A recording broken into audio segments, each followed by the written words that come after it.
All over India سے، اور یہ نیشنل سیمینار ہم دارالحکمت کی چھت کے نیچے جو منا رہے ہیں، یہاں سے ان تمام علماء کی موجودگی میں میں یہ پیغام دے رہا ہوں، اور آپ سبھی علماء اور ائمہ سے یہ ریکویسٹ بھی کر رہا ہوں کہ جب آپ اپنے گھر کو واپس جائیں، جمعے کے خطاب میں یا جلسے میں آپ یہ اپنے نوجوانوں کو بتائیں کہ کبھی بھی صحت بنانے کے لیے ہمیں اسٹرائڈ کا استعمال نہیں کرنا ہے، انگریزی دوائی کا استعمال نہیں کرنا ہے۔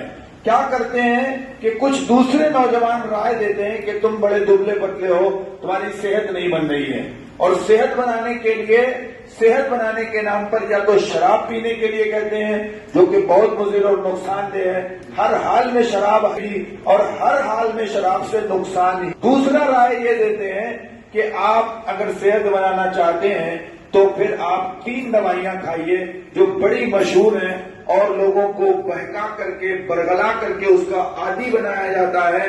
ایک مریض کو میں نے تحقیق کیا ہے جو میرے ہاسپٹل میں آئے ہیں کہ وہ اپنی زندگی کو، جو خوشحال زندگی کو جی رہے تھے، وہ ہر روز ایسا لگتا ہے کہ جیسے مر رہے ہوں۔ اب بچائیے نوجوانوں کو، اپنی قوم کو بچائیے۔ ایک ڈیکسامیتھاسون جس کا فارمولیشن ہے اور اس کا برانڈ نیم جو بڑا مشہور ہے، ٹیکسونا یا ڈیکاڈان، یہ صحت بنانے کے لیے نہیں ہے بلکہ یہ ایمرجنسی میڈیسن ہے۔ ڈاکٹرز جو پڑھے لکھے MBBS MD ڈاکٹر ہیں، جو صحیح اس کا استعمال جانتے ہیں، وہ مریضوں کی جان بچانے کے لیے اس دوا کا کام کرتے ہیں۔ دوسری جو دوائی رہتی ہے وہ سپلیکٹن ہوتی ہے۔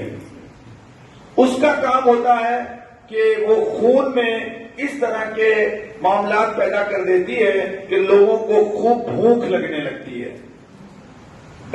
لگتی ہے۔ اب جب بھوک لگے گی اور ادھر اسٹرائڈ کھا رہا ہے، اسٹرائڈ کا کام یہ ہوتا ہے کہ وہ باڈی کے فنکشن کو بڑھاتا ہے اور ایک دھکا مار دوائی کی طرح کام کرتا ہے۔ پھر کہتے ہیں کہ ایک ملٹی وٹامن کھائیے جو 2 برانڈ میں بڑے مشہور ہیں، بیکاسول یا کوواڈیکس۔ یہ سجیسٹ کون کر رہا ہے؟ یہ سجیشن کون دے رہا ہے؟ ریکمینڈڈ کون کر رہا ہے؟ کوئی پڑھا لکھا ڈاکٹر نہیں کرے گا۔ ہمیشہ یہ جاہل اور جھولا چھاپ ڈاکٹر جو اپنی کلینکیں چلا رہے ہیں، ان کی وجہ سے یہ دوائیں جو ہیں عام و تام ہوتی ہیں، نوجوانوں تک پہنچتی ہیں، اور یہ جھولا چھاپ ڈاکٹر روزانہ 20 روپے کی پڑیا باندھ کے آپ کو سالوں کھلاتا رہتا ہے، جس کے اندر ایک اسٹرائڈ ہوتا ہے، ایک ملٹی وٹامن بی کمپلیکس یعنی بیکاسول یا کوواڈیکس یا کچھ اور ہو سکتا ہے۔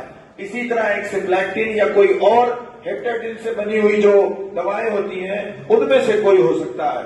یہ دوائیاں ہرگز کسی حال میں نہیں کھانا ہے۔ اپنے بچوں کو بھی بتانا ہے کہ صحت بنانے کے لیے کبھی کسی انگریزی دوائی کا استعمال ہرگز نہیں کرنا ہے۔ صحت اگر بنانا ہے تو پھر کھجور کھائیے اور ساتھ میں کھیرا ککڑی کھائیے۔ صحت اگر بنانا ہے انگور کھائیے، صحت اگر بنانا ہے چھوارا کھائیے، چنا اور کشمش کھائیے۔ صحت بنانا ہے تو پروٹین یکت اناج دلہن لیجئے، دالوں کا استعمال کریے جن میں پروٹین پایا جاتا ہے، انڈا کھائیے، مچھلی کھائیے، اور سب سے پہلے اگر صحت نہیں بن رہی ہے تو اپنے ڈائجیشن کی خبر لیجئے۔ آپ کا کہیں ایسا تو نہیں ڈائجیشن خراب ہے، نظام ہضم خراب ہے؟ اس کے لیے ایسی دواؤں کا استعمال کریے جو نقصان دہ نہ ہو اور وہ لیور کو طاقت دیتی ہو، معدے کو طاقت دیتی ہو، اور جب لیور اور معدے کو طاقت آئے گی پھر جو کچھ بھی آپ کھائیں گے وہ صحیح اس کا استعمال ہوگا، اس سے ملنے والی غذائیت سے آپ کے اندر طاقت آ جائے گی تو پھر صحت بھی بننے لگے گی۔ صحت بنانے کے لیے کبھی بھی کسی انگریزی دوائی کا استعمال نہیں کرنا ہے، اور یہ بات دوسروں کو ہمیشہ بتانا ہے کہ کوئی بھی دبلا پتلا بچہ صحت بنانے کے لیے کبھی خدارا انگریزی دوائی نہ کھائے، اس سے بہت نقصان ہوتا ہے۔ سپلیکٹن کٹ کر دیجیے۔